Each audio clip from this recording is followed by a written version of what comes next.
మన పెట్టుబడి మన పిల్లల భవిష్యత్తు కోసమే కదా, అందుకే సరైన స్థలం ఎంచుకోవాలి. మీ పెట్టుబడికి నమ్మకమైన వేదిక శ్రీ వాసవి ప్రాజెక్ట్స్.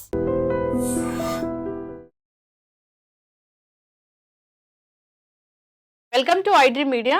సో జనరల్గా కార్సినోజెన్స్ అంటే క్యాన్సర్ కారకాలు ఫలానా ఫుడ్స్లో ఉంటాయి, ఫలానా ఐటమ్స్లో ఉంటాయి అనేది మనం ఖచ్చితంగా తెలుసుకోవాలి. అంటే డైలీగా రెగ్యులర్ బేసిస్లో మనం వాడే వాటిలో ఏది క్యాన్సర్ కారకము, జనరల్ ఇన్ఫర్మేషన్ తెలుసుకుందాం. మనతో పాటు ప్రముఖ radiation oncologist doctor Prashanth Reddy గారు ఉన్నారు. డాక్టర్ గారు నమస్తే. నమస్తే అండి. డాక్టర్ గారు, కాదేది క్యాన్సర్కి అనర్హం అన్నట్లుగా అయిపోయింది. జుట్టుకు వాడే రంగు కూడా క్యాన్సర్ కారకం అంటున్నారు. శానిటరీ ప్యాడ్స్ కూడా క్యాన్సర్ కారకాలు అంటున్నారు. అంటే జనరల్‌గా డిస్కస్ చేద్దాము మనము. ఇప్పుడు నిజంగానే హెయిర్ డైస్ వేసుకుంటే క్యాన్సర్ వస్తదా? చాలా మంచి క్వెషన్ అడిగారండి. కొన్ని స్టడీస్‌లో అగైన్ తెలిసిందేంటంటే, మనం హెయిర్ డైస్ అంటే ఆబ్వియస్‌గా ఏదైతే వాడతామో అది బాడీలో అబ్సార్బ్ అవుతది. మనం చాలా వరకేంటంటే ఆడ పూసుకుంటే ఆడ వరకే ఉంటదని అవును. అనుకుంటాం. కానీ అది బాడీలోకి అబ్సార్బ్ అవుతదండి. హ్మ్. సో, డెఫినెట్‌గా నేచురల్ ప్రొడక్ట్స్ ఉంటాయి, సింథటిక్ ఉంటాయి. హ్మ్. 90% సింథటికే వాడతారు. నేచురల్ అనేది చాలా తక్కువ. హ్మ్. సో, నేను ఈ ప్రోగ్రామ్ వల్ల మీరు యూజ్ చేసుకోవాలనుకుంటే నేచురల్లీ యూజ్ చేసుకోండి. సింథటిక్ అంటే ఆబ్వియస్‌గా చాలా కెమికల్స్ అనేది యూజ్ చేయాల్సొస్తుంది. హ్మ్. ఆ కెమికల్స్ ఏమేం చేస్తాయో ఒకటి బాడీలో డెఫినిట్‌గా అబ్సార్బ్ అవుతాయి. హ్మ్. కొన్ని కెమికల్స్ కొందరిలో డెఫినిట్‌గా రిస్క్ అనేది పెంచుద్దండి. హ్మ్. అంటే అదే కెమికల్ 100 మందికి ఇచ్చామనుకోండి, 100 మందికి రాదు. హ్మ్. ఒకరిద్దరికి ఆ రిస్క్ అనేది పెరుగుతుందనమాట. కొందరిలో ఏంటంటే రకరకాల ఒక ఫ్యాక్టర్ కాదండి. వాళ్ళు అదే డై వాడారు, దానివల్లే క్యాన్సర్ వచ్చిందని చెప్పేదానికి లేదు. దీనివల్ల కూడా వస్తది. మల్టిపుల్ ఫ్యాక్టర్స్ ఒకదాని తర్వాత ఒకటి, ఒకదాని తర్వాత ఒకటి అది యాడ్ అవుతూ కొందరికి క్యాన్సర్ వచ్చే రిస్క్ పెరుగుతుందనమాట. హ్మ్. మనం వాడే రెగ్యులర్ బేసిస్‌లో వాడే షాంపూస్ గూడా అవి గూడా కెమికల్ బేస్డే కాబట్టి అవి గూడా ఒక కారణం అవుతాయా? డెఫినిట్‌గా ఎనీ కెమికల్ అనేది రాడానికి ఆస్కారం ఉంటుందండి. మీకు అంటే పాత రోజుల్లో గుర్తే ఉంటది. కుంకుడుకాయ యూజ్ చేసేవాళ్ళు. అవును. షాంపూ అనేది చాలా రేర్ అనమాట. హ్మ్. సో, ఆబ్వియస్‌గా natural products it's natural. Anything natural అనుకోండి. క్యాన్సర్ వచ్చే ఛాన్సెస్ చాలా తక్కువ ఉంటది. హ్మ్. సో, దీనివల్ల షాంపూనే వాడొద్దు అంటే అది పాసిబుల్ గూడా కాదు ప్రాక్టికల్‌గా. కానీ కొందరు అదే పనిగా రోజు వాడుతుంటారనమాట. హ్మ్. కానీ రోజు వాడాల్సిన అవసరం లేదని చాలా స్టడీస్‌లో తెలిసింది. మాక్సిమం వీక్లీ ఒక్కసారే తలస్నానం చేయాలి. లేదు కొందరిలో ఏంటంటే స్వెటింగ్ అనేది ఎక్కువుంటది. కొందరు ఎక్సర్‌సైజ్ ఎక్కువ చేస్తారు. వాళ్ళలో స్వెటింగ్ ఎక్కువున్నప్పుడు 2-3 సార్లు చేసుకోండి అని వస్తది. హ్మ్. రోజు మటుకు చేసుకోవడం అవాయిడ్ చేయండి. సింపుల్‌గా నేను చెప్పేదేంటంటే ఆ ఎక్స్‌పోజర్ అనేది తగ్గించుకోండి. హ్మ్. జీరో చేయడం అనేది పాసిబుల్ కాదు. ఇప్పుడు అందరూ పాత రోజుల్లాగా కుంకుడుకాయలు అయి చేయాలంటే అది 100% ప్రాక్టికల్ గూడా కాదది. హ్మ్. తగ్గించుకోండి. అది మటుకు చెప్పగలను. ఇంకా ఓవరాల్‌గా మీరు ఇమ్యూనిటీ అనేది పెంచుకోండి. హ్మ్. మంచి డైట్ తీసుకోండి. మంచి ఎక్సర్‌సైజ్ చేయండి. మంచి నిద్ర, స్లీప్ అనేది 8 అవర్స్ కనీసం. చాలా మందికి తెలీదు. ఎక్కువ నిద్రపోయే వాళ్ళలో ఇమ్యూనిటీ బావుంటుంది. హ్మ్. ఎందుకంటే ఆ బాడీ అనేది ఫైట్ చేస్తుందనమాట. మనం ఎప్పుడైతే నిద్రలో ఉంటామో అప్పుడు మన బాడీలో ఆ ఫైటింగ్ చేసే మెకానిజం జరుగుతుంది. హ్మ్. సో, ఇయన్నీ చేసుకొని మనము ఆ ఎక్స్‌పోజర్ అనేది తగ్గించుకున్నట్లయితే ఓవరాల్‌గా మనకి క్యాన్సర్ వచ్చే ఛాన్సెస్ తగ్గుతుందనమాట. కుకింగ్ ఆయిల్ గూడా క్యాన్సర్ కారకమేనా? Again it's a controversial question అండి. కుకింగ్ ఆయిల్ అనేది రకరకాలుంటాయి. అగైన్ రిఫైన్డ్ ఉంటాయి, నాన్ రిఫైన్డ్ ఉంటుంది. ఇప్పుడు అందరూ సజెస్ట్ చేసేదేంటంటే రిఫైన్డ్ అనేది వద్దు, వాడొద్దు. మనము ట్రెడిషనల్‌గా వాడే ఘీ గాని, ఏదైతే నాన్ రిఫైన్డ్ ఉంటాయో, నేచురల్‌గా ఉంటాయో అయ్యే వాడండి అని చెప్తారు. ఇదివరకు ఒక అపోహ ఉండేదనమాట. ఘీ అనేది వాడొద్దు, కొలెస్ట్రాల్ పెరుగుతుంది. కానీ ఇప్పుడు మళ్ళీ అదే స్టడీస్ కొత్తగా చెప్పేదేంటంటే ఘీ మంచిది. హ్మ్. ఈ రిఫైన్డ్ ఆయిల్స్ అనేది మంచివి కాదు. హ్మ్. సో, చాలా మంది ఇప్పుడు మనకి తెలిసిన వాళ్ళు వాళ్ళే చేసుకుంటారు. చాలా గానుగ నూనె అని వాళ్ళే చేసుకోవడం అయి జరుగుతుంటుందనమాట రిస్క్ తగ్గించుకోవడానికి. హ్మ్. సో, అగైన్ క్వాంటిటీ మ్యాటర్స్ అండి. హ్మ్. తగ్గించుకోండి. ఎంత ఏదైనా ఎంత గాని. తగ్గించుకుంటే అంత మంచిది. డాక్టర్ గారు, నేనెక్కడో చదివాను. పల్లీలు గూడా క్యాన్సర్ కారకాలే. అంటే పల్లీలు ఒకలాంటి అంటే మనం బయట తీసుకున్నప్పుడు వాటిని అసలు సరిగా క్లీన్ జెయ్యరు. గ్రేడ్ జెయ్యరసలు. అలాంటి ఫంగస్ ఉన్నయి గూడా అలాగే వాడుతూ అవును. ఉంటారు. అవి గూడా క్యాన్సర్ కారకాలే అంటున్నారు. అవును. కరెక్టే అండి. చాలా వరకు కొన్ని వీటన్నట్టు గ్రేడింగ్ వరకు ఆ ఫంగస్ అనేది ఆ పైన ఉంటుందనమాట. హ్మ్. అది రిస్క్ పెంచుద్ది అని కొన్ని స్టడీస్‌లో ఉందనమాట. హ్మ్. ఓవరాల్ పల్లీలు మంచిదండి హెల్త్. హ్మ్. Obviously you have to clean it properly. హ్మ్. ఎందుకంటే చాలా రోజులు మనము తేమలో హ్మ్. అంటే కొద్దిగా మాయిస్ట్ ఏరియాలో స్టోర్ చేయడము అట్లాంటప్పుడు అవి పెరుగుతుంది. ఉమ్, ఎందుకంటే చాలా కాలం పాటు మాయిస్ట్ ఉన్న చోట మనం స్టోర్ చేసుకోవడం వల్ల ఆ ఫంగస్ అనేది ఏర్పడడానికి ఛాన్సెస్ ఉంటుంది కాబట్టి అవి రిస్క్ అంటారు. ఓకే. ఫ్రెష్‌గా మనం చేసుకొని వాడొచ్చు. పల్లీలు మంచిదండి. It's a good protein source. Obviously good reasonable క్వాంటిటీలో మనం తీసుకున్నంత వరకు ఏం ప్రాబ్లమ్ ఏమి ఉండదు. డాక్టర్ గారు, కుకింగ్ వెజల్స్ కూడా మ్యాటర్ అవుతుంది ఇప్పుడు. సో నాన్ స్టిక్ కూడా క్యాన్సర్ కారకం అవుతుంది. అల్యూమినియం వెజల్స్ కూడా మ్యాటర్ అవుతుంది క్యాన్సర్గా. అవునా డాక్టర్ గారు? లేదండి. అది పెద్ద అపోహ. ఎందుకొచ్చింది చాలా మంచి క్వెషన్ అడిగారు. మీరు చూసుకున్నట్లయితే మన ఒక 5 జనరేషన్, 6 జనరేషన్ అనేది అల్యూమినియం అనేది చాలా కామన్‌గా యూజ్ చేసుకునేవాళ్ళు మ్మ్. కుకింగ్‌కి. ఎందుకంటే ఒకటి అల్యూమినియం అనేది చీప్ అన్నమాట. మ్మ్. మెజారిటీ వాళ్ళు ఎందుకంటే ఇదివరకు India is used to be poor country. అది మ్మ్. కామన్‌గా అదే యూజ్ చేసేవాళ్ళు. మ్మ్. మరి వాళ్ళలో ఎవరికీ లేదు గదా! ఇంకోటేంటంటే అల్యూమినియం అనేది కామన్‌గా ఉండేదండి. మట్టిలో గూడా ఉంటుంది. మ్మ్. మనం తీసుకునే ఆహార పదార్థంలో అల్యూమినియం అనేది ఎంతో కొంత మన బాడీలో వస్తూనే ఉంటుందన్నమాట. మ్మ్. సో, అల్యూమినియంలో వెసల్స్‌లో కుక్ చేయొద్దనేది పెద్ద అపోహ ఏమి కాదు. అల్యూమినియం అనేది మనం రెగ్యులర్‌గా తీసుకునే ఫ్రూట్స్‌లో, వెజిటబుల్స్‌లో అన్నిట్లో ఉంటుంది. అన్ని ద్వారా మన బాడీలో వస్తూనే ఉంటది. మ్మ్. దానివల్ల ఆ వచ్చిన క్వాంటిటీ మనకి బాడీ మెకానిజం ఎట్లా ఉంటదంటే దాన్ని మెటబలైజ్ చేసేస్తుందన్నమాట. మ్మ్. దానివల్ల ఏం నష్టం ఉండదండి. ఓకే. కాకపోతే కొన్ని స్టడీస్‌లో ఏందంటే ఈ అల్యూమినియం వెసల్స్‌లో వండొద్దు అంటారన్నమాట. ఎక్కువ నిమ్మకాయ ఉండేటి దాన్ని మ్మ్. అయి ఉంటాయి కదండీ! అట్లాంటి కుకింగ్ పదార్థాలు అయి వద్దు అంటారు. దానివల్ల ఏందంటే అల్యూమినియం ఎక్కువ రిలీజ్ అవుతుంది. ఎక్కువ శాతం బాడీలోకెళ్తుంది అంటారన్నమాట. మ్మ్. అంతేగాని పులుపు అల్యూమినియం. గాని అయి మ్మ్. పులుపు ఎక్కువగా పులుపు అయి ఉండేటి మ్మ్. వద్దు. మ్మ్. అవాయిడ్ చేయండి అని చారు అంటారు. అలాంటివి పెట్టుకోకుండా ఉంటే యెస్. పర్వాలేదు. అవాయిడ్ చేయడం. మ్మ్. మామూలుగా నిమ్మకాయ గాని మ్మ్. లేదంటే చింతపండు చింతపండు ఇవన్నీ. అలాంటివి వాడకూడదు. ఇది non sticks. Non sticks again it's a controversial subject అండి. యాక్చువల్‌గా వాళ్ళు చెప్పేదేంటంటే మంచి కంపెనీ, స్టాండర్డ్ కంపెనీ వాళ్ళు వాడేది దాంట్లో అయితే ఏమీ ఉండదు అంటారు. కొద్దిగా లో క్వాలిటీ వాటిల్లో కొంచెం ఆ నాన్ స్టిక్ వాడే మెటీరియల్ అయన్నీ టెఫ్లాన్ గాని అయన్నీ కొంచెము మనం తీసుకునే ఆహారంలోకొచ్చి ఆ రిస్క్ అనేది పెంచుద్ది అని కొన్ని స్టడీస్‌లో ఉందండి. కానీ వాళ్ళు సజెస్ట్ చేసేదేంటంటే గుడ్ క్వాలిటీ వాడండి. మంచి క్వాలిటీ వాడండి. ఎందుకంటే వాళ్ళు మంచి మెటీరియల్ యూజ్ చేస్తారు కాబట్టి ఏముంటదంటారు. Microwave oven. అవెన్ అసలు మర్చిపోయాను. లేదండి. మైక్రో ఓవెన్ దాంట్లో వచ్చే రేస్ అనేది నాన్ అయనైజింగ్ అండి. అయి క్యాన్సర్‌కి కారణాలు అంటే ఎక్స్-రేస్ అట్లాంటివి కాదు. మైక్రోవేవ్‌లో ఉండేది నాన్ అయనైజింగ్ అన్నమాట. మన మొబైల్‌లో వచ్చేది అట్లాంటి మైక్రోవేవ్స్. దానివల్లైతే ఏం క్యాన్సర్ ఉండే రిస్కే లేదు. కాకపోతే ఒక్కటేందంటే మైక్రోవేవ్‌లో మనం యూజ్ చేస్తాం గదా! దేంట్లో అయితే అది వీలున్నంత వరకు గ్లాస్‌తో చేసిందే వాడండి అంటారు. వెజల్ కూడా. అవును. వెసలు. కొన్నైతే మైక్రోవేవ్ కంపాటిబుల్ ప్లాస్టిక్ గూడా ఉంటాయి. చాలా మంది చేస్తారు. అది అవాయిడ్ చేయండి అంటారు. ఎందుకంటే ఎప్పుడైతే ఆ ప్లాస్టిక్‌లో మనం కుక్ చేస్తాం కొంచెం ప్లాస్టిక్ అనేది డెఫినిట్‌గా ఆ ఫుడ్‌లో కలుస్తుంది.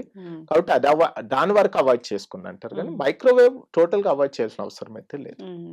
ఇప్పుడు గ్రిల్డ్ చికెను, కబాబ్స్ అవి కూడా మంచివి కాదా?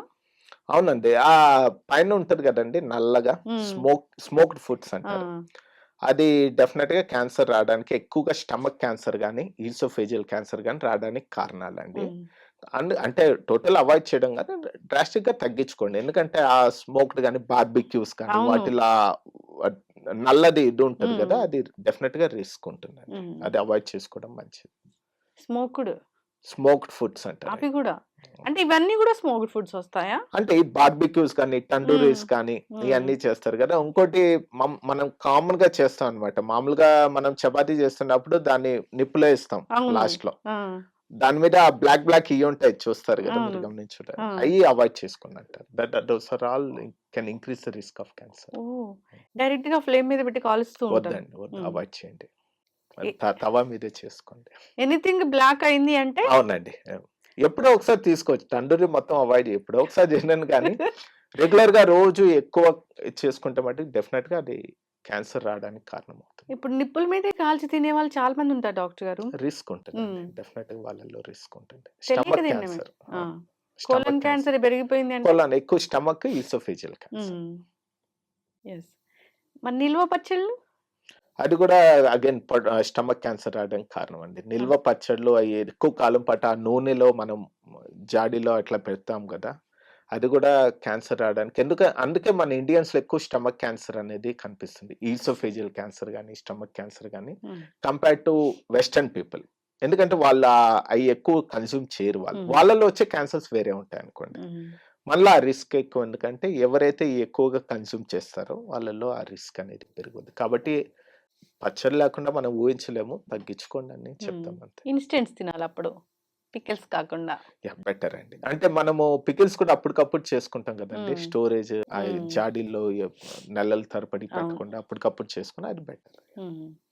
చక్కగా చెప్పారు డాక్టర్ గారు. చాలా చక్కటి ఇన్ఫర్మేషన్. ఇప్పుడు ఈ కూల్ డ్రింక్స్ గూడా మంచియి కాదా? మంచిది కాదండి. ఆ! డెఫినిట్‌గా కూల్ డ్రింక్సే కాదు చాలా మందికి తెలీదు. ఫ్రూట్ జ్యూసెస్ అంటారు. చాలా ఆ! మంది పొద్దున లేంగానే రకరకాల ఆరెంజ్ జ్యూస్ అని, యాపిల్ జ్యూస్ అని ఇస్తారు. హ్మ్. అవి కూడా మంచివి కాదండి. ఎందుకంటే వాటిల్లో ప్రిజర్వేటివ్స్ ఉంటాయి. అది కూడా మంచిది కాదు. అది హ్మ్. పిల్లల్లో డయాబెటిస్ అయి రావడానికి కారకాలవుతున్నాయి. ఒబేసిటీ, డయాబెటిస్ ఇయన్నీ. సో, ఒకవేళ పిల్లవాడికి ఫ్రూట్ జ్యూస్ కావాలంటే ఫ్రూటే తినిపెట్టండి. హ్మ్. జ్యూస్‌లొద్దు. హ్మ్. అట్లాగే ఆల్ ఏరేటెడ్ డ్రింక్స్ హ్మ్. రకరకాల కంపెనీలో అన్నీ ఏదైనా మంచిది కాదండి. వాటి హ్మ్. వల్ల ఒబేసిటీ, డయాబెటిస్ ఇయన్నీ రావడానికి కారణాలుంటాయి. నూడిల్స్? డెఫినెట్‌గా మంచిదే. నూడిల్స్ అంటే దేనితో చేశారనేది ఇంపార్టెంట్. ఆ! మైదానా, రైస్‌తో చేసుకోవచ్చు, ఆ! వీట్‌తో చేసుకోవచ్చు, మైదాతో చేసుకోవచ్చు. వీట్, రైస్ పర్వాలేదు మంచిదే. కానీ అన్‌ఫార్చునేట్‌లీ మనం ఎక్కువ తినే కామన్ బ్రాండ్స్ అన్నీ హ్మ్. మైదాతో మైదా. చేసేయే ఉంటాయి. హ్మ్. ప్రిజర్వేటివ్స్ ఉంటాయి. అవాయిడ్ చేసుకోవడం మంచిది. దాంట్లో ఒకలాంటి మసాలా ఉంటుంది. అది గూడా క్యాన్సర్ కారకమే అంటున్నారు. ఎనీథింగ్ అండి మంచిది కాదు. అది ప్రిజర్వేటివ్సే మెయినా దీనికి? మెయిన్ అదే ఆ! ప్రిజర్వేటివ్స్. హ్మ్. ఏదన్నా నిల్వ పెట్టారు, హ్మ్. ఏదన్నా ప్యాకేజ్‌లో వచ్చిందంటే అది మంచిది కాదు. అది హ్మ్. సింపుల్. ఎవరైనా మామూలుగా నన్ను కామన్‌గా అడిగేది ఏది చెడ్డ ఫుడ్ అంటే హ్మ్. ఏదైతే ప్యాక్‌లో వస్తదో అది మంచిది కాదు. హ్మ్. ఎందుకంటే ప్యాక్‌లో వచ్చిందంటే హ్మ్. దాంట్లో ప్రిజర్వేటివ్ ఉంటుంది. అది మంచిది కాదు.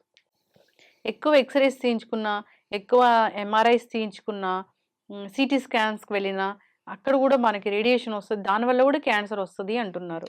ఎంఆర్ఐ, అల్ట్రాసౌండ్‌లో రేడియేషన్ ఉండదండి. హ్మ్. ఎంఆర్ఐ అనేది మ్యాగ్నెటిక్ ఫీల్డ్. దాంట్లో రేడియేషన్ జీరో. హ్మ్. Ultrasound zero. CT scan, X-ray yes. అది అందుకే అవసరం ఉంటేనే డాక్టర్ రాస్తారు. హ్మ్. చాలా మంది అదే పనిగా ఏదున్నా ఎక్స్‌రే డాక్టర్ అడగకుండానే పోయి చేసేసుకుంటారు. ఓవర్ ద కౌంటర్ ఎక్స్‌రే దీనికెళ్ళి చేయమంటారు. హ్మ్. దయచేసి తగ్గించుకోండి. ఎక్స్‌రే అనేది వద్దు. హ్మ్. డాక్టర్ ప్రిస్క్రైబ్ చేస్తేనే చేసుకోండి. అట్లాగే సీటీ స్కాన్ కూడా. హ్మ్. ఎక్స్‌రే మీద సీటీ స్కాన్‌కి రేడియేషన్ ఎక్స్‌పోజర్ ఎక్కువుంటుంది. హ్మ్. అందుకే మేము డాక్టర్స్ కూడా పిల్లల్లో చిన్న వయసు వాళ్ళలో మాక్సిమం అవాయిడ్ హ్మ్. చేస్తామనమాట. ఎక్స్‌రే రాయడానికి గాని, సీటీ రాయడానికి. హ్మ్. అవసరం ఉంటే అల్ట్రాసౌండ్ రాస్తాము. లేదంటే ఎంఆర్ఐ రాస్తాము. హ్మ్. ఈ సీటీ స్కాన్ ఇంక తప్పదు అంటేనే రాస్తామనమాట. హ్మ్. చిన్న వయసులో మటుకు అవాయిడ్ చేస్తాం. యంగ్ అడల్ట్స్‌లో హ్మ్. యంగ్ ఇండివిడ్యువల్స్‌లో గాని, పిల్లల్లో గాని అవాయిడ్ చేస్తాం. అంటే 1, 2 సార్లకు గూడా మనం ఎక్స్‌పోజ్ అవుతామా? యాహ్! 1, 2 సార్లకి ఏం కాదండి. హ్మ్. ఎక్కువ సార్లు చేసుకోవాల్సొస్తది గానీ, హ్మ్. డెఫినిట్‌గా ఎనీ రేడియేషన్ అనేది క్యాన్సర్ రావడానికి కారణం హ్మ్. ఉంటది. రిస్క్ పెంచుద్ది. రొమ్ము క్యాన్సర్ అవ్వచ్చు, హ్మ్. లింఫోమా అనే క్యాన్సర్ కావచ్చు, ల్యూకేమియాస్ కావచ్చు, హ్మ్. థైరాయిడ్ క్యాన్సర్ కావచ్చు. ఇయన్నీ రేడియేషన్ ఎక్స్‌పోజర్ ఒక రిస్క్ ఫ్యాక్టర్ అన్నమాట. హ్మ్. అందుకే అంత తగ్గించుకుంటే అంత మంచిది. మామోగ్రామ్ చేయించుకోమంటే గూడా అక్కడ రేడియేషన్ ఉంటది. దానివల్ల క్యాన్సర్ వస్తదని భయపడే వాళ్ళని గూడా చాలా చూస్తున్నాం. మంచి క్వెషన్ హ్మ్. అడిగారండి. మామోగ్రామ్ అనేది మేము 40 ఇయర్స్ దాటాకే హ్మ్. ప్రిస్క్రైబ్ చేస్తాం అనమాట. 30 ఇయర్స్ వాళ్ళలో ఎప్పుడైనా అవసరం ఉంటే మేము అల్ట్రాసౌండ్ చేసుకోండి రొమ్ముది, లేదంటే ఎంఆర్ఐ చేసుకోండి అని చెప్తాము. హ్మ్. ఇంకోటేంటంటే ఈ మామోగ్రామ్ వల్ల వచ్చే ఎక్సెస్ అనేది రెగ్యులర్ ఎక్సెస్ కన్నా చాలా తక్కువండి హుహు. మోతాదు. దానివల్ల భయపడాల్సిందేం లేదు. ఇంకోటి రిస్క్ చూసుకున్నారంటే దానివల్ల వచ్చే బెనిఫిట్స్ అనేటివి ఎక్కువుంటాయన్నమాట. హ్మ్. మామోగ్రామ్ రెగ్యులర్‌గా చేసుకోవడం వల్ల ఎన్నో వేల మంది అంటే వాళ్ళకి ముందుగానే డిటెక్ట్ చేసి నయం చేసుకోవడం జరిగింది. హుహు. సో, రిస్క్ మీద చూసుకుంటే బెనిఫిట్స్ ఎక్కువుంటాయి దాంట్లో. ఇప్పుడు మామోగ్రామ్‌లో వచ్చే రిజల్టే అల్ట్రాసౌండు ఈ ఎంఆర్ఐలో గూడా వస్తదా? ఎంఆర్ఐ అంటే బాడీ మొత్తమా? లేదంటే ఆ ఒక్క పార్ట్ గూడా చేసుకోవచ్చా? ఒక్క పార్ట్‌కి కూడా చేసుకోవచ్చు. ఓహ్! రొమ్మంటే రొమ్ము వరకే ఆ! చేస్తారండి. ఒకవేళ పెల్విస్ అంటే పెల్విస్ వరకే. బ్రెయిన్ అంటే బ్రెయిన్ వరకే అట్లా చేస్తారు. బాడీ ఉంటుందా? అంతా అంటే అవసరం ఒక లేదు. పెద్ద కేవ్‌లా ఉంటది. లేదు. ఏ ఆ! బాడీ ఏ పార్ట్ వరకు ఆ పార్ట్ వరకే చేస్తారు. ఎంఆర్ఐలో జీరో అండి. ఆ! రేడియేషన్ ఎక్స్‌పోజర్ ఏమి ఉండదు. ఒకటేంటంటే ఎక్స్‌పెన్సివ్ అంతే. ఇప్పుడు మీరు రేడియేషన్ ఆంకాలజిస్ట్. ఇక్కడ గూడా ఒకటి మనము డిస్కస్ చేస్తాము. రేడియేషన్ ఇచ్చినంత ఏదైనా ఒక క్యాన్సర్ కణితి ఉంటే మీరక్కడి వరకు రేడియేషన్ ఇస్తారు. హ్మ్. పొరపాటున ఆ పక్కన ఒక 2 రేడియేషన్ రేస్ వెళ్ళినా గానీ అక్కడ క్యాన్సర్ వస్తదని. కొన్ని వేల మందిలో ఒకరికి వచ్చే ఛాన్స్ ఉందండి. కొన్ని వేల మందికి నేను రేడియేషన్ వల్ల ట్రీట్మెంట్ ఇస్తే, హ్మ్. ఒకరికి ఈ సెకండరీ మాలిగ్నెన్సీ వచ్చేదానికి ఛాన్స్ ఉంటుంది అంటున్నారనమాట. కాకపోతే అది కూడా కొన్ని సంవత్సరాల తర్వాత వస్తుంది. ఒక 10 సంవత్సరాలు, 15 సంవత్సరాల తర్వాత, ఒక్కోసారి 20 సంవత్సరాలు. హ్మ్. ఆ ఫీల్డ్‌లో వస్తుందనమాట. అది కొన్ని వేలలో ఒకరికి రావచ్చు. రిస్క్ అనేది చాలా తక్కువ. హ్మ్. అందుకే దాన్ని పెద్ద కన్సిడర్ చేసుకోవాల్సిన అవసరం కూడా లేదు. హ్మ్. అయినా కూడా మేము పిల్లల్లో చిన్న వయసులో అవసరం ఉన్నంత వరకు రేడియేషన్ అవాయిడ్ చేసుకుంటాను. హుహు. పిల్లల్లో అయితే మాక్సిమం అవాయిడ్ చేసాం. తప్పదు ఇదొక్కటే ట్రీట్మెంట్ అన్నప్పుడే ఇస్తామన్నమాట. హ్మ్. కాబట్టి రేడియేషన్ ట్రీట్మెంట్ వల్ల, ఆ రేడియేషన్ వల్ల క్యాన్సర్ వస్తదనేది ఆ భయం పోగొట్టుకుంటే మంచిదండి. హ్మ్.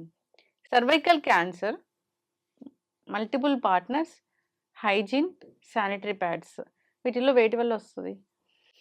ఏదైనా అండి హ్యూమన్ పాపిలోమా వైరస్ అండి. హ్మ్. హెచ్‌పివి వైరస్ అనేది ఉంటది. అది కామన్, అది సెక్షువల్లీ ట్రాన్స్‌మిటెడ్ వైరస్ అది. అంటే సెక్షువల్ దీని వల్ల సంక్రమిస్తుందనమాట. అది కామన్ వైరస్ అది.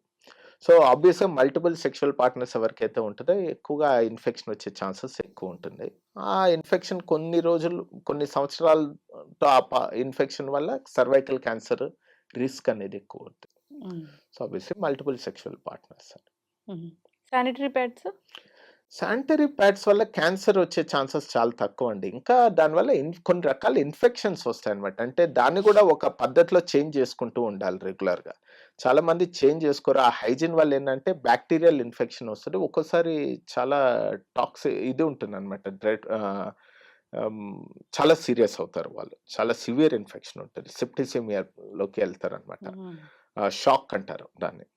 దాంట్లో కూడా ఎళ్తారు. సో, ఎక్కువ క్యాన్సర్ కన్నా రిస్క్ అది ఎక్కువ రిస్క్ ఉంటుంది. హ్మ్. సో, క్యాన్సర్ రిస్క్ అనేది ఎక్కువ మల్టిపుల్ సెక్షువల్ పార్ట్నర్స్, ఎర్లీ ఏజ్‌లో పిల్లలు కలగడం, ఎక్కువ పిల్లలు తక్కువ డ్యూరేషన్‌లో, హ్మ్. తక్కువ ఫ్రీక్వెన్సీలో ఎక్కువ పిల్లలు కలగడము, హ్మ్. ఇవన్నీ ఇమ్యూనిటీ ఓవరాల్‌గా తక్కువ ఉండడము, హ్మ్. కొన్ని రకాల ఇన్ఫెక్షన్స్ లైక్ హెచ్ఐవి గాని, హ్మ్. ఈ ఉండే వాళ్ళలో ఈ సర్వైకల్ క్యాన్సర్ వచ్చేదానికి ఛాన్సెస్ హ్మ్. ఎక్కువ ఉంటుంది. సిగరెట్ స్మోక్ చేసే వాళ్ళలో ఏ క్యాన్సర్ వస్తది? ఎక్కువ అండి టొబాకో ఎక్కడ ఎక్స్‌పోజ్ అవుద్దో అక్కడంతా వస్తుందండి. ఎవరైతే స్మోకింగ్ చేస్తారో వాళ్ళలో లారింగ్స్, మన హ్మ్. మాట వస్తుంది కదా! లారింగ్స్ అని, హ్మ్. ఊపిరితిత్తులు గాని, ఈసోఫేజియల్ గాని, స్టమక్ కానీ, ఇంకా చాలామంది తెలియదు. యూరినరీ బ్లాడర్ క్యాన్సర్‌కి కూడా స్మోకింగ్ ఒక కారణం. చాలామంది మనం స్మోక్ చేసినప్పుడు బ్లాడర్ ఎక్కడో పెల్విస్ కదా అంటారు. హ్మ్. కానీ ఆ స్మోకింగ్‌లో ఉండే పదార్థాలు బ్లడ్‌లోకి వెళ్తాయి. ఎళ్ళిపోతాయండి. హ్మ్. అబ్సార్బ్ అయిపోతాయి. సో, బాడీ అంతా సర్క్యులేట్ అవుతుంది. హ్మ్. ఇంకోటేంటంటే టొబాకో, గుట్కా ఆ ద్వారా తీసుకున్నట్లయితే నోటి క్యాన్సర్ అంటే హ్మ్. నాలుక గాని, బొగ్గ క్యాన్సర్ అయి వచ్చే ఛాన్సెస్ ఎక్కువుంటది. హ్మ్. స్మోకింగ్ వాళ్ళలో ఎక్కువ లారింగ్స్ కానీ, లంగ్స్ గాని ఆ క్యాన్సర్ వచ్చేదానికి ఛాన్స్ ఎక్కువుంటది. హ్మ్. యెస్. చక్కటి ఇన్ఫర్మేషన్ డాక్టర్. ఎక్కువగా ఈ పౌడర్స్, క్రీమ్స్ ఇలాంటివి వాడితే కూడా క్యాన్సర్ వచ్చే అవకాశం ఉంటుంది. టు బీ ఫ్రాంక్ పౌడర్ అనేది కామన్‌గా చాలా మంది ఎప్పటినుంచో వాడుతూనే ఉన్నారండి. హ్మ్. పెద్ద రిస్క్ అగైన్ అండి. తక్కువ వాడుకోండి. ఎనీ సింథటిక్ దాంట్లో కెమికల్ ఉందంటే కొంచెం రిస్క్ అనేది ఉంటుంది. తక్కువ చేసుకోవడం మంచిదండి. స్వెట్ రావట్లేదు, కాన్‌స్టిపేషన్ ఉంది అన్న వాళ్ళలో కూడా క్యాన్సర్ వస్తది. కాన్‌స్టిపేషను ఉంది అంటే క్యాన్సర్ ఒక కారణం అయ్యుండొచ్చు. పెయిన్ క్యాన్సర్ అది. హ్మ్. కానీ కాన్‌స్టిపేషన్ అనేది ఎక్కువ డైట్ వల్లే వస్తది. హ్మ్. ఎవరైతే ఫైబర్ డైట్ ఎక్కువ కన్జ్యూమ్ చేస్తారో వాళ్ళలో కాన్‌స్టిపేషన్ ఉంటది. ఇప్పుడుండే మన డైటరీ హ్యాబిట్స్ అట్లాగే ఉన్నాయి గదా! ఎక్కువ ప్రాసెస్డ్ ఫుడ్సే కన్జ్యూమ్ చేస్తాము. హ్మ్. ఎక్కువ మైదా ఉన్న ప్రొడక్ట్స్ చేస్తాము. ఈ ఫ్రూట్స్ అండ్ వెజిటబుల్స్ చాలా వరకు తగ్గిచ్చేశారు. ఈ ఫైబర్ డైట్ అనేది పోవడం వల్ల కాన్‌స్టిపేషన్ అనేది వస్తుంది. అది. హ్మ్. దాని క్యాన్సర్ అనేది ఒక కారణం. క్యాన్సర్ వల్ల కాన్‌స్టిపేషన్ ఒక కారణం కావచ్చు. బట్ కామన్ కాజ్ వచ్చి డైటరీయే ఉంటుందండి. యెస్. తినే ఆహారమే. అవునండి. చక్కగా చెప్పారు డాక్టర్ గారు. సో, స్క్రీనింగు అంటే ఇప్పుడు క్యాన్సర్ వస్తదో రాదో తెలుసుకోవడానికి స్క్రీనింగ్ అంటే ఎట్లా ఉంది? ఏ ఏజ్ నుంచి స్క్రీనింగ్ జేసుకోవాలి? ఏ క్యాన్సర్స్ బయటపడతాయి ఫైనల్‌గా? చాలా మంచి క్వెషన్‌లండి. అది ఆడవాళ్ళలో ముఖ్యంగా 2 స్క్రీనింగ్ అండి. ఒకటి సర్వైకల్ క్యాన్సర్‌కి పాప్ స్మియర్ అనేది ఉంటుంది. హ్మ్. అది ఎవరైతే సెక్షువల్లీ యాక్టివ్ ఉంటారో వాళ్ళు మేము 25 ఇయర్స్ నుంచే స్టార్ట్ చేసుకోండి. కనీసం 3, 4 సంవత్సరాలకు ఒకసారి చేసుకోండి అని చెప్తాం. అది సింపుల్ టెస్ట్. డాక్టర్ గూడా అవసరం లేదు. నర్స్ చేస్తారు. ఇంకా రూరల్ ఏరియాస్‌లో గూడా అందుబాటులో ఉంది. 5 నిమిషాల పని అది. నొప్పి గూడా ఏముండదు. ఇంకోటి బ్రెస్ట్ క్యాన్సర్ స్క్రీనింగ్. మామోగ్రామ్ అనేది 40 సంవత్సరాలు దాటిన వాళ్ళు ఐడియల్‌గా అయితే సంవత్సరానికి ఒకసారి అంటారు. బట్ అన్ని చోట్ల అందుబాటులో ఉండదు కాబట్టి కనీసం 3 సంవత్సరాలకు ఒకసారన్నా చేసుకోండి. 2, హ్మ్. 3 సంవత్సరాలకు ఒకసారన్నా మామోగ్రామ్ చేసుకోండి. పోతే ఇంక మగవాళ్ళలో వస్తే ఎవరైతే ఈ టొబాకో హ్యాబిట్స్ ఉందనుకోండి, ఎవరైనా ఎక్కువ గుట్కా వేసుకుంటారు, ఆ హ్యాబిట్ ఉంటే అట్లీస్ట్ ఇయర్లీ వన్స్ ఒకసారి నోట్ ఎగ్జామినేషన్ చేసుకోండి. ఒక ఈఎన్టీ సర్జన్ దగ్గర కానీ, డెంటల్ సర్జన్ కానీ. ఎవరైతే స్మోకింగ్ ఎక్కువ చేస్తారో ఒక వయసు దాటాక 40 years అయ్యాక రెగ్యులర్గా చెస్ట్ ఎక్సర్సైజ్ చేసుకోండి. ఒక ఏజ్ దాటాక ఒక 50 years 60 years అయ్యాక మటుకు ప్రాస్టేట్ క్యాన్సర్కి సింపుల్ టెస్ట్ ఉంటుందండి, పిఎస్ అని, సింపుల్ బ్లడ్ టెస్ట్. అది రిజల్ట్ కూడా ఇమ్మీడియట్గా వస్తుంది, పెద్ద ఎక్స్పెన్సివ్ కూడా కాదు. ఎందుకంటే ప్రాస్టేట్ క్యాన్సర్ కూడా మగవాళ్ళలో కామన్ క్యాన్సర్, అది ఒకటి చేసుకోండి. సో మగవాళ్ళలో వీటి చూసుకోండి కామన్ క్యాన్సర్స్. ఆడవాళ్ళలో అయితే ఎక్కువ రొమ్ము క్యాన్సర్, సర్వైకల్ క్యాన్సర్ స్క్రీనింగ్ చేసుకోవాలి. ఒక బ్లడ్ టెస్ట్ ఉంటుందా ఈ క్యాన్సర్లన్నీ వస్తాయో రాదో తెలుసుకోవడానికి ఏమైనా? కొన్ని స్టడీస్ అయితే అవుతున్నాయండి, కొన్నిట్లో రిజల్ట్స్ కూడా చాలా పాజిటివ్ గానే వచ్చాయి, కానీ అవి ఏమి స్టాండర్డ్ కాదు. యాజ్ పర్ WHO కానీ FDA కానీ ఏది అప్రూవ్ చేయలేదు. హోప్ఫుల్లీ ఒక 5 years లో రావచ్చండి అందుబాటులో. రష్యా వ్యాక్సిన్ వచ్చిందా మన దగ్గరకి? మన దగ్గరికి రాలేదండి, ఇంకా రష్యా వాళ్ళ దగ్గరే ఉంది. ఇంకా ప్రాపర్ డేటా వాళ్ళు ఏం రిలీజ్ చేయలేదు. వ్యాక్సిన్ అనేది వాళ్ళు క్యాన్సర్ వచ్చాకే ఇచ్చే వ్యాక్సిన్, అది క్యాన్సర్ రాకుండా ఇచ్చేది కాదు. అది ఈ హెచ్పివి వ్యాక్సిన్ ఫీమేల్ మేల్ ఇద్దరు తీసుకోవాలి? ఇద్దరు తీసుకోవచ్చండి పిల్లల్లో. మగవాళ్ళలో మగ పిల్లల్లో అయితే ఓరోఫారింక్స్ క్యాన్సర్ అంటారు, అంటే నోట్లో టాన్సిల్ కానీ, బేస్ ఆఫ్ టంగ్ కానీ, ఆ క్యాన్సర్ నుంచి, యానల్ కెనాల్ క్యాన్సర్ నుంచి కానీ, పెనైల్ క్యాన్సర్ నుంచి కానీ వీటికి ప్రొటెక్షన్ ఇస్తుంది. ఆడవాళ్ళలో అయితే ఆబ్వియస్గా సర్వైకల్ క్యాన్సర్ నుంచి ప్రొటెక్షన్ ఇస్తుంది. హెపటైటిస్ బికి కూడా ఉందా? హెపటైటిస్ బి వ్యాక్సిన్ ఆ హెపటైటిస్ బి వైరస్ రాకుండా కాపాడుతుందండి. ఎందుకంటే లివర్ క్యాన్సర్ రావడానికి ముఖ్య కారణం, one of the main reason ఏంటంటే హెపటైటిస్ బి ఇన్ఫెక్షన్. ఎక్కువ క్రానిక్ గా ఈ హెపటైటిస్ బి ఇన్ఫెక్షన్ అంటే కొంచెం కొద్ది కాలం తర్వాత వాళ్ళకి లివర్ క్యాన్సర్ రావడానికి ఛాన్సెస్ ఉంటుంది. హెపటైటిస్ బి అనేది ఇన్ఫెక్షనా అంటే ఎట్లా వస్తుంది? వైరస్ అండి, మెయిన్లీ 3 విధాలుగా వస్తుంది. అగైన్ సెక్షువల్లీ ట్రాన్స్మిషన్ కానీ, లేదంటే నీడిల్స్, సిరంజెస్ ఒకరి ద్వారా ఇంకొకరికి రావచ్చు, లేదంటే మదర్ నుంచి పిల్లవాళ్ళకి రావచ్చు, మదర్కి ఉన్నట్లయితే డెలివరీ టైంలో. ఇంకోటి రేర్గా ఎంగిల్ ద్వారా కూడా రావచ్చు అంటారు, కానీ వీటి ఉన్నంత రిస్క్ దాంట్లో ఉండదు అనమాట. సో ఈ రకరకాలుగా వచ్చేదానికి హెపటైటిస్ బి వ్యాక్సిన్ అనేది అందుబాటులో ఉందండి. ఇది ఇప్పుడు పిల్లల్లో బై డిఫాల్ట్ ఇచ్చేస్తున్నారు.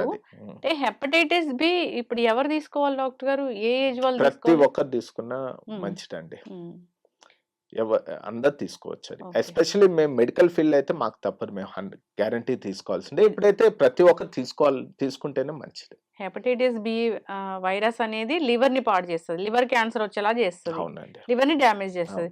ఇది సెక్షువల్లీ ట్రాన్స్మిటెడ్ కానీ, సిరంజెస్ ద్వారా కానీ, HIV ఎట్లయితే సోకుద్ది అట్లాగే same this is also dangerous virus. చాలా మందికి అవేర్నెస్ లేదు, కానీ హెపటైటిస్ వ్యాక్సిన్ అనేది, బి వ్యాక్సిన్ అనేది అందుబాటులో ఉందండి, తీసుకుంటే మంచిది. చక్కటి ఇన్ఫర్మేషన్ డాక్టర్ గారు. సిరీస్ కంటిన్యూ చేద్దాము, చాలా ఉన్నాయి ఇంకా మాట్లాడడానికి. అందరూ ఫాలో అవ్వాలని కోరుకున్నామండి. స్క్రీనింగ్ చాలా చాలా ఇంపార్టెంట్. బ్యాక్ టు రూట్స్ అన్నట్లుగా మన పూర్వీకులు ఎలాంటి ఆహారాలు తీసుకున్నారు, కెమికల్ లేని ఫుడ్స్ అవి తీసుకోవాలని కోరుకున్నాం. అలాంటి హ్యాబిట్స్, మంచి స్లీప్, టెన్షన్ లేని లైఫ్ ఇలాంటివి ఉంటే కనుక ఈ క్యాన్సర్లు అనేవి, అంటే క్యాన్సర్ కారకాలు ఏవైతే ఉన్నాయో అది రాకుండా ఉంటుంది. దీన్ని మనం అవాయిడబుల్ రిస్క్ ఫ్యాక్టర్స్ ఇవి. అందరూ ఫాలో అవ్వాలని కోరుకుందామండి. ధన్యవాదాలు. And for more videos, Please subscribe to iDream. Please subscribe to iDream. Please subscribe iDream. And please subscribe to iDream. For more videos, subscribe to iDream. please like, share and subscribe to the channel. Congratulations, iDream. Subscribe to iDream. Subscribe to iDream. So subscribe to iDream Media. iDream team andarki huge congratulations. Please subscribe iDream Media. Please subscribe to iDream. Subscribe iDream. Please subscribe to iDream. iDream అంటే నా కళల ఛానల్ను subscribe చేసుకున్న నోరు తిరుగుతలేదు, మీరైతే గంట గుర్తు కొట్టండి. For more such videos, please subscribe to iDream. Subscribe to iDream. Please subscribe to iDream. Please subscribe iDream Media. Please do subscribe to iDream. Please subscribe to iDream Media. For best entertainment and information, please subscribe iDream. And don't forget to subscribe to iDream.